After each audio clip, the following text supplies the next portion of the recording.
Hello, I'm Jensen. What's going on, everyone? Hope you're having a great day. If you're new to the channel, make sure you like and subscribe. So today I'm going to be reviewing this 2019 Jeep Grand Cherokee Overland. Well, Dick, here's the deal. I'm the best there is, plain and simple. I mean, I wake up in the morning, I piss excellence. Thank you.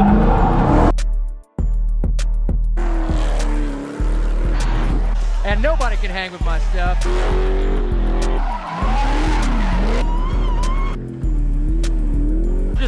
Just a big, hairy American winning machine. If you ain't first, you're last. You know what I'm talking about?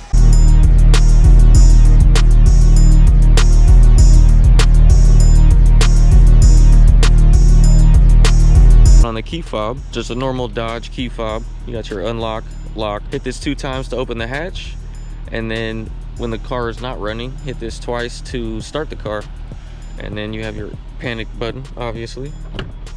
Let's pop the hood.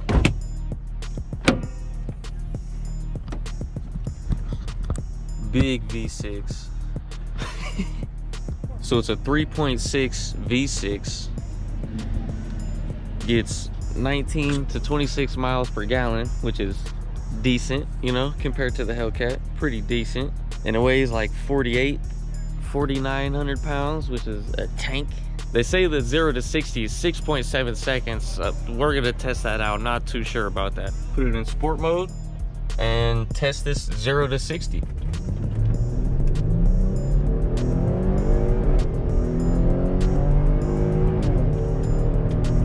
It was kind of impressive for a V6, can't lie. Shifted kind of nice too. Comes stock with 20-inch wheels. These aren't the stock tires. They've been replaced. Got a lot of chrome accents on the car. Chrome front grille, chrome badging. A lot of chrome up front. You got chrome mirrors, chrome door handles. This is the only thing that has a little bit of black accents to it, but chrome window trim, a lot of chrome, a lot of chrome. Chrome on the roof rack. Thinking about blacking everything out, it might make it look a lot better, to be honest. That's what it looks like when you start it up.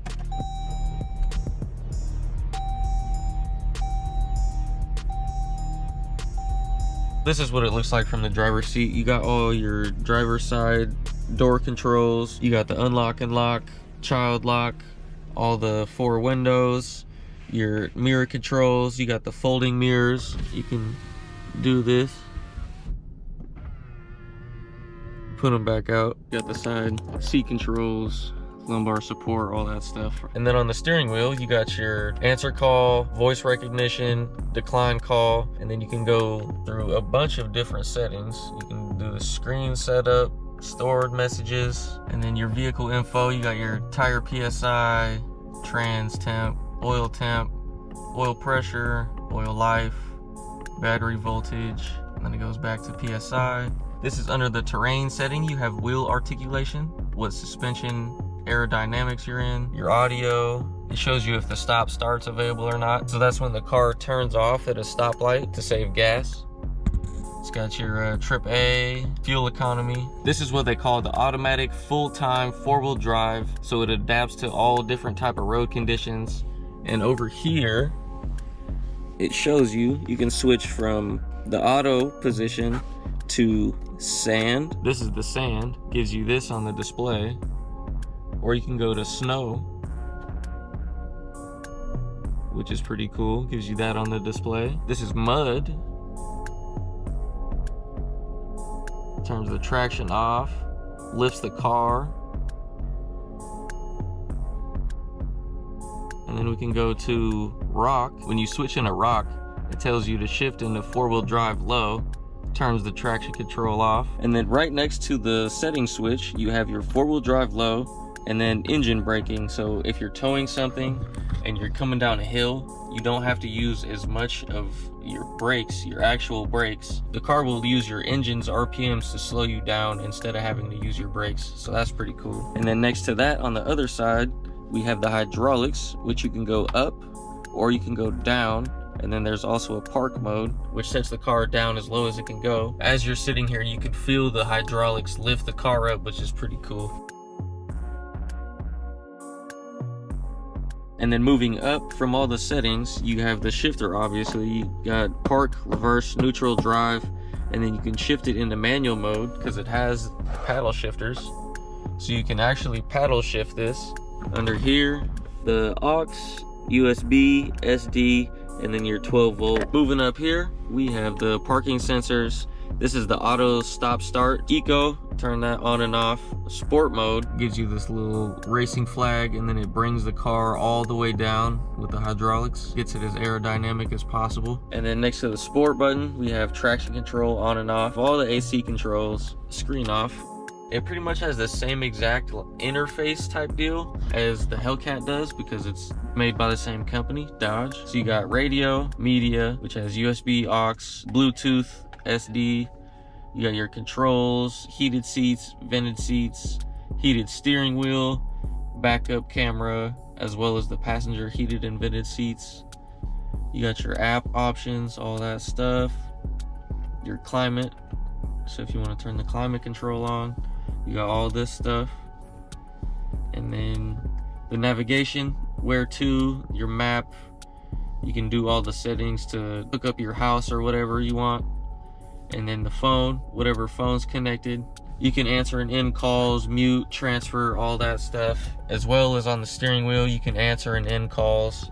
And then down to the left from the steering wheel, you have your light options, and then your overhead dimmer, gas tank button. Also on the driver door, under all the window controls, you have your memory seats. Put it in your special setting. Moving up, you can open the hatch, pressing this button.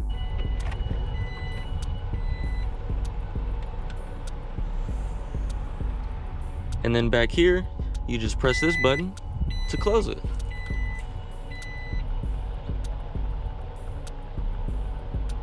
Really nice.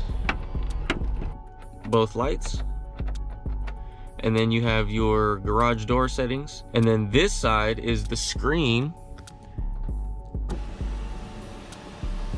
for the panoramic sunroof, which has two settings.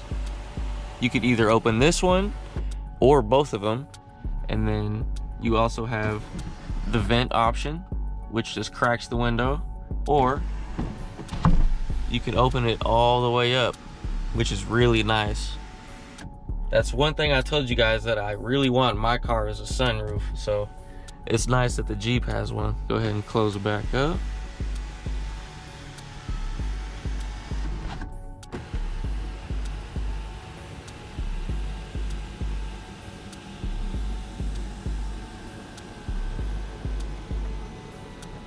Stepping into the back seat.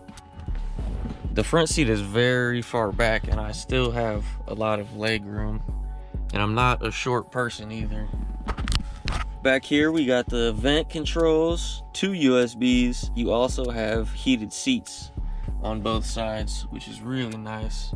And also with these levers right here, the seats go up and down so they can recline, which is great for the rear seats, because on long trips you're not all sitting up hella far and stuff, you know. You can sit back and relax. You got your little lights right here, little hook if you need it.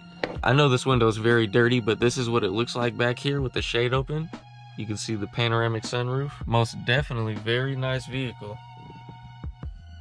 So that's going to be the end of this video. Thank you guys for watching. I appreciate it. I'm still trying to keep content flowing with the Drift Cat impounded. We got 24 more days, 23 more days, something like that. When I get the Hellcat out, we're about to kill, I don't know how many sets of tires, but it's about to go down. Remember to go down below, get your Hello Clothing merch, and also get yourself a pedal commander to completely change your car. I'm telling you, those really make a big difference. Make sure to like, subscribe, comment, share, hit the bell, thumbs up, repost, all that stuff. I'll see you in the next video. Deuces.